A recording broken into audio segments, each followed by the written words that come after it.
أعوذ بالله من الشيطان الرجيم بسم الله الرحمن الرحیم۔ میم ساکن کے احکام۔ میم ساکن کے 3 احکام ہیں: ادغام، اخفاء اور اظہار۔ نون ساکن کے 4 احکام تھے: اخفاء، ادغام، اظہار اور اقلاب، لیکن نون ساکن کے 4 ہی ہیں، یہاں اقلاب نہیں ہوگا۔ جب میم ساکن کے بعد میم آئے تو ادغام ہوگا، جیسے امن، یعنی میم ساکن پہلے سے ہے اور اس کے بعد جو حرف ہے وہ بھی میم ہی ہے، تو 2 میم ایک ساتھ جمع ہو رہے ہیں، تو یہاں تو آپ کو ادغام کرنا ہی ہوگا، کیونکہ 2 حرف ایک ساتھ جمع ہوتے ہیں جب، تو وہاں ادغام کیا جاتا ہے، اور دونوں میم ہی یہاں پر موجود ہیں، تو اس صورت میں ادغام بھی کریں گے، اور ادغام کے ساتھ یہاں آپ کو غنہ بھی کرنا ہوگا۔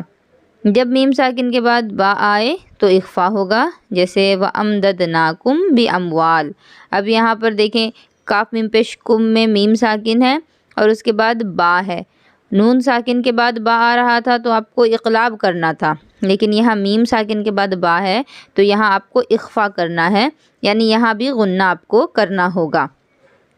تو میم ساکن کا ادغام ہو چاہے میم ساکن کا اخفا ہو، اس میں آپ کو غنہ کرنا ہے۔ اخفا کو اخفاء شفوی کہتے ہیں، لیکن اس میں اظہار بھی جائز ہے۔ یہ جو یہاں اخفا ہے اس کو اخفاء شفوی کہیں گے، یعنی ہونٹوں سے اخفا ہو رہا۔ یہ جو یہاں ادغام ہے اس کو بھی ادغام شفوی کہیں گے، کیونکہ ہونٹوں میں ہی ادغام ہو رہا ہے، کیونکہ میم جو ہے یہ ایک ایسا حرف ہے جو ہونٹ سے ادا ہوتا ہے، اور ہونٹ سے جب ادا ہو رہا ہے تو ہونٹ میں ہی اس کو چھپانا بھی ہے۔ تیسرا ہے جب میم ساکن کے بعد میم اور با کے علاوہ کوئی حرف آئے گا تو اظہار ہوگا۔ اب یہاں میم ساکن کے بعد میم ہے تو ادغام ہو رہا، با ہے تو اخفا ہو رہا۔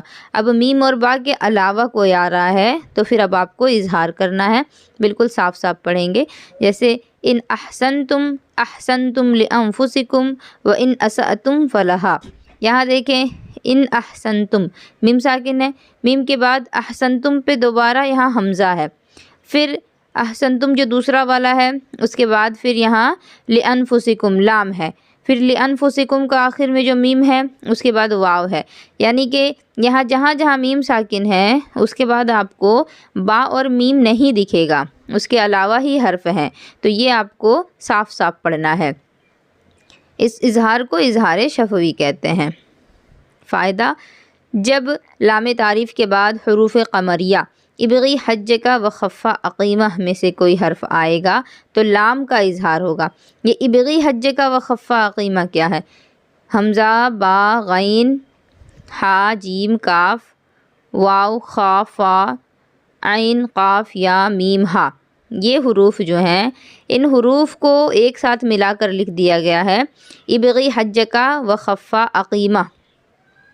اور یہ جو حروف ہیں نا، ان کو جس طریقے سے بھی آپ کو آسانی ہو آپ ملا کے لکھ سکتی ہیں، ملا کے یاد کر سکتی ہیں، تو جو طریقہ شروع سے رائج ہے وہ یہی ہے کہ ابغی حجک و خفا عقیمہ لکھ دیا گیا تو اس میں یہ سارے کے سارے حروف جمع ہو گئے، تو یہ ایک بار یاد کر لیں گی تو سارے حروف آپ کو یاد ہو گئے، اور یہ سارے حروف حروف قمریہ کہے جائیں گے۔ قمریہ نام دینے کا یہاں پر مقصد یہ ہے کہ یہاں دیکھیں کہ اس میں قاف کا لفظ آ رہا ہے، تو قاف کا لفظ آنے کی وجہ سے ان تمام حروف کو حروف قمریہ کہہ دیا گیا، اور قمر کا معنی عربی میں چاند ہوتا ہے، اور حروف قمریہ کہنے کا ایک اور مقصد ہے کہ قمر کا معنی چاند ہوتا ہے، تو اب آپ جانتی ہیں کہ جب رات میں چاند نکلتا ہے تو ستارے بھی اس کے ساتھ موجود ہوتے ہیں۔ تو یہاں ایک بات یہ بتانا تھا کہ یہ جو حروف قمریہ آتے ہیں تو ان کے بعد لام کا اظہار ہوگا، یعنی یہ حروف جو ہیں یہ ہو گئے حروف قمریہ، اور جو لام کے بارے میں یہاں بات ہو رہی ہے، لام تعریف، لام ساکن جو ہوتا ہے، اس لام کو یہاں مانا جا رہا ہے ستارے۔ تو یہاں دیکھیں والقمر، والقمر، لام جو ہے وہ ساکن ہے، اور لام ساکن جو اس طریقے سے بیچ میں آتا ہے اس کو لام تعریف کہتے ہیں۔ اب یہ لام جو ہے یہ ستاروں کے مثل ہے، اور یہ قاف جو ہے یہ بتا رہا ہے کہ یہ حروف قمریہ ہے، مطلب چاند اور ستارہ ایک ساتھ ہے۔ تو چاند اور ستارہ ایک ساتھ کب ہوتا ہے؟ رات میں ہوتا ہے، اور جب چاند کے ساتھ ستارے موجود ہوتے ہیں تو ہمیں معلوم ہوتا ہے کہ یہ رات ہے، تو اسی لیے یہاں ان حروف کو حروف قمریہ کہا جا رہا ہے، اور لام تعریف کو ستارے سے مثال دی جا رہی ہے تاکہ سمجھنے والے کو سمجھ میں بھی آ جائے اور ایک آسان سا قاعدہ بھی بن جائے کہ جب کبھی بھی آپ یہ حروف جو لکھے ہوئے ہیں ان میں سے کسی بھی ایک کو دیکھیں گی اور اگر اس سے پہلے لام ساکن ہے تو آپ کو لام کو بھی پڑھنا ہے ظاہر کر کے، کیونکہ یہ حروف قمریہ ہیں اور یہ لام جو ہے یہ ستارے کے مثل ہے، اور چاند رات میں جب نکلتا ہے تو ستارے اس کے ساتھ ہوتے ہیں، تو یہاں لام کو بھی پڑھا جائے گا۔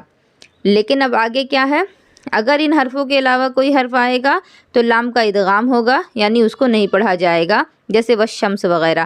اب یہاں والشمس میں بھی لام ہے، لکھا ہوا ہے لیکن پڑھ نہیں رہے، کیوں؟ کیونکہ شمس کا مطلب ہوتا ہے سورج، اور سورج جب آسمان پہ ہوتا ہے تو ستارے ہوتے ہیں؟ بالکل نہیں ہوتے، ستارے آسمان میں نظر نہیں آتے، ہوتے تو ہیں لیکن نظر نہیں آتے۔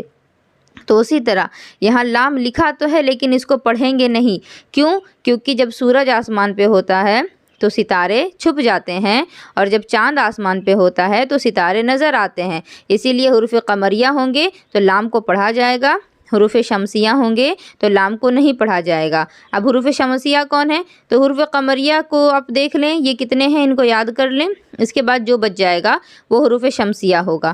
تو اب جب بھی آپ قرآن شریف پڑھیں گی آپ کو لام ساکن دکھے گا، تو اس کے بعد آپ کو یہ دیکھ لینا ہے کہ یہ کون سے حرف آ رہے ہیں، حروف قمریہ ہے یا شمسیہ ہے۔ ایسا جب دیکھ لیں گی تو آپ کو پڑھنے میں آسانی ہوگی کہ لام کو پڑھنا ہے یا نہیں پڑھنا۔ جیسے یہاں پڑھ رہے والقمر، لام کو بھی پڑھا جا رہا ہے، لیکن یہاں پڑھ رہے والشمس، اس میں لام کو نہیں پڑھا جا رہا ہے لیکن لکھا ہوا تو ہے۔ ان بقیہ حروف کو حروف شمسیہ کہتے ہیں۔ تو یہ ہو گیا آپ کا میم ساکن کے احکام۔ امید ہے کہ اچھے سے سمجھ میں آ گیا ہوگا۔